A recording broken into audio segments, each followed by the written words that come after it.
This week on Live Action News Now, does Trump want a nationwide abortion ban? We're releasing the fact-checking hounds. Plus, do you think it is appropriate for a 75-year-old woman who is praying at a clinic in D.C. to be put in prison for 2 years? I'm not familiar with the specific case. The FBI director says his agency investigates more pro-abortion extremism than pro-lifers. And Transportation Secretary Pete Buttigieg says this. Men are also more free in a country where we have a president who stands up for things like access to abortion care. And finally, how did Planned Parenthood score an acre of city land for a mere $10? Live Action Nation, let's go. Hello and welcome to Live Action News Now. I'm your host, Juan Garcia. And if you haven't already, be sure to like and subscribe to this channel so you don't miss any updates. Does Trump want a nationwide abortion ban? No.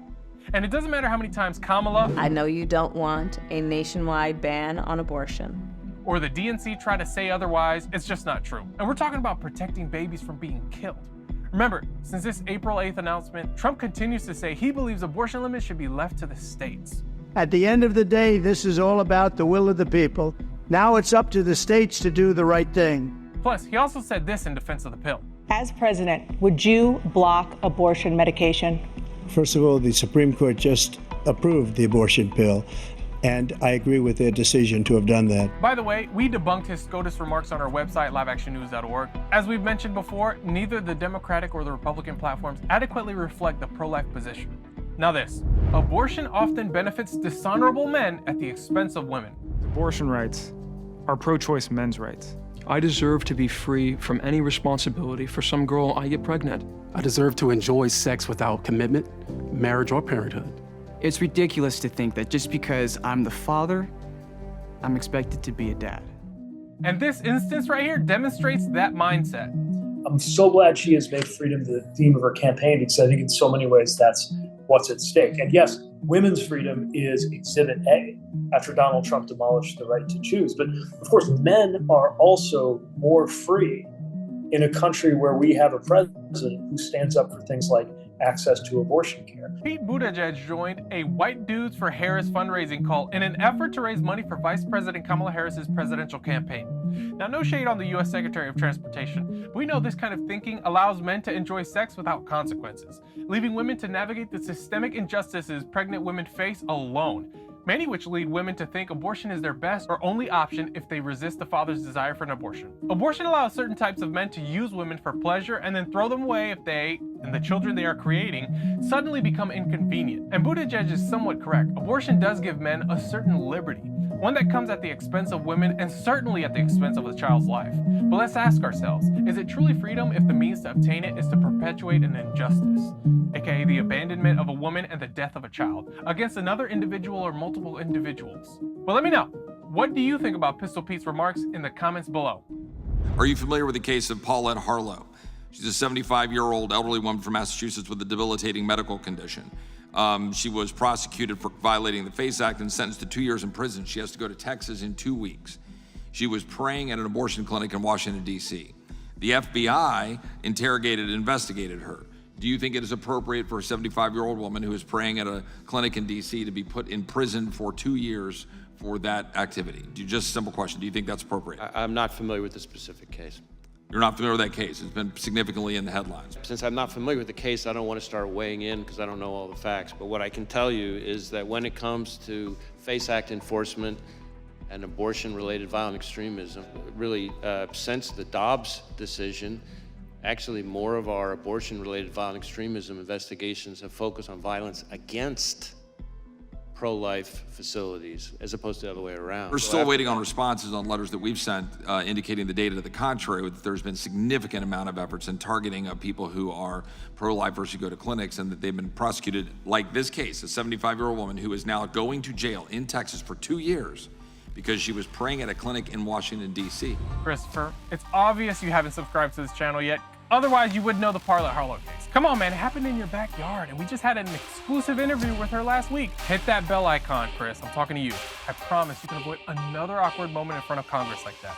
So as you just saw, Chris Wray, the FBI director who doesn't know who PH-75 is, look at that tatted on my shoulder, told the House Judiciary Committee that he doesn't believe the Biden administration has been targeting pro-life activists, but has been focused on working to investigate violence against pro-lifers. Right.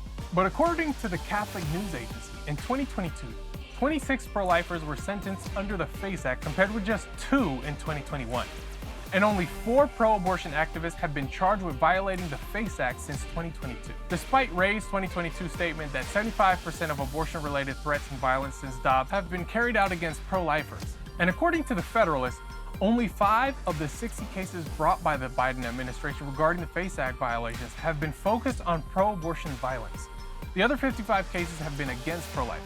Since the Dobbs decision was leaked in May of 2022, at least 90 violent attacks have reportedly been carried out against pro-life organizations and churches. But it's pro-lifers who are now facing prison time for peaceful protests at or inside abortion facilities, including my girl Harlow, who was sentenced to 24 months in prison. Chris, hit that alert button. I'm watching you. Actually, you're probably watching me. You're the FBI. Hit that button, though. Further, the city declared this area surrounding the property as a prostitution-free zone. Permit me to say I'm confused.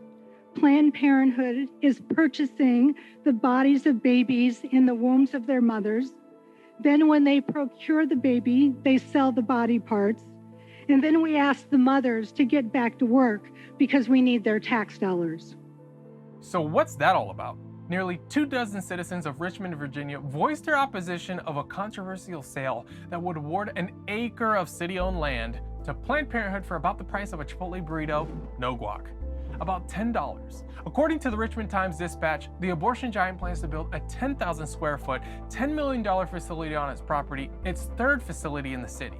The city's willingness to practically give away the land for the killing of its preborn citizens follows a city resolution passed earlier this month detailing the city's support for increased abortion, unfortunately. Family Foundation of Virginia President Victoria Cobb also indicated a willingness to sue the city. Richmond City Council is essentially gifting the establishment of a 5th abortion center within its city limits, which is appalling. Stay tuned for updates on this story. The American College of Obstetricians and Gynecologists, otherwise known as ACOG, is not an unbiased organization, but somehow it's regularly cited as a medical authority by the media. On our website, liveactionnews.org, my bestie, researcher Carol, debunked some of the top myths surrounding this organization, and here's one she sent me. Myth 2, ACOG's goal has always been to help women. The truth, ACOG's goal has always been population control. ACOG, founded in 1951 as the American Academy of Obstetrics and Gynecology and renamed in May of 1956, began to shift toward abortion advocacy less than a decade after its founding and was taken over by those involved with Planned Parenthood, the quote, endemically racist population council, and the American Eugenics Society. These organizations did not have in mind a goal to improve women's health. They were interested in population control. You can read it yourself on liveactionnews.org. And finally, Olympic runner Elle Purrier St. Pierre is opening up about her role as both a mother and a runner, saying that she finds inspiration from other athletes who are also moms. Purrier St. Pierre, who also works as a dairy farmer in Vermont, recently qualified for the Olympics, running the fastest 5K time for a woman in the United States, just 17 months after giving birth to her son, Ivan. Quote, "It's hard. There are so many things that women have to balance that men don't," she explained after her qualifying run. Women are awesome. For the latest in pro-life news, visit our website at liveactionnews.org and follow us at Live Action News on social media. That does it for today's show. I'm Juan Garcia. Thanks for watching Live Action News Now. Be sure to like and subscribe to this channel. I'm talking to you, Chris Wray. And hit the notification button so you don't miss any updates. See you next time.